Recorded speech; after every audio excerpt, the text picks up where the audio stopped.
The shale revolution is a fantastic American success story. We're producing record amounts of oil and gas. Recently, America became a net exporter of crude oil.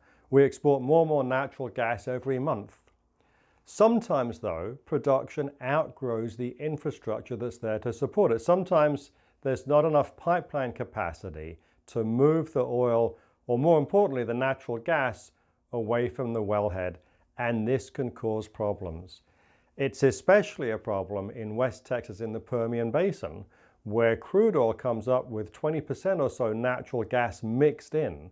And as a result, a lot of natural gas gets flared, which means it just gets burned because the pipeline infrastructure, the takeaway pipelines, are not there to take away the natural gas. It's very hard to handle natural gas. You can't just put it in a truck or in a railroad car. It really has to be pressurized and put in pipelines or in specially equipped trucks. And so it can be quite expensive to handle, much more difficult than crude oil.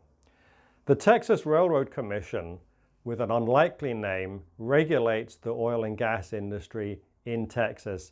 The Railroad Commission, or the RRC as they're called, approves permits for flaring. And in recent years, those permits have gone up dramatically. In fact, in the last 7 years, the Texas Railroad Commission has approved 27,000 permits for flaring. They've never turned one down. They've never even had one appealed.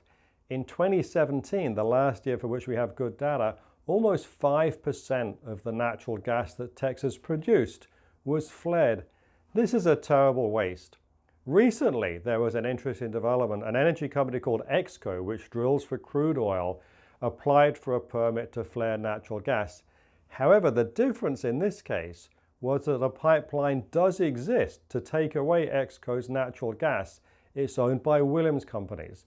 The problem is that Exco doesn't like the price. So now you have a situation where they want to flare the gas, not because the infrastructure is not there, but because of economics. And the Railroad Commission once again approved the permit. This is a huge problem, and in fact, Williams Companies quite correctly has sued the Railroad Commission for doing this.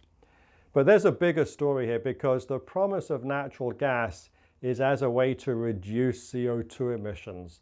And a lot of the reduction in CO2 emissions in America has come about because natural gas has been displacing coal in the generation of power.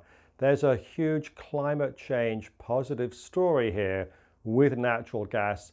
And stories like this one, with flaring indiscriminately, lay the industry open to criticism from climate extremists and take away much of the benefit that the shale revolution can offer in terms of climate change.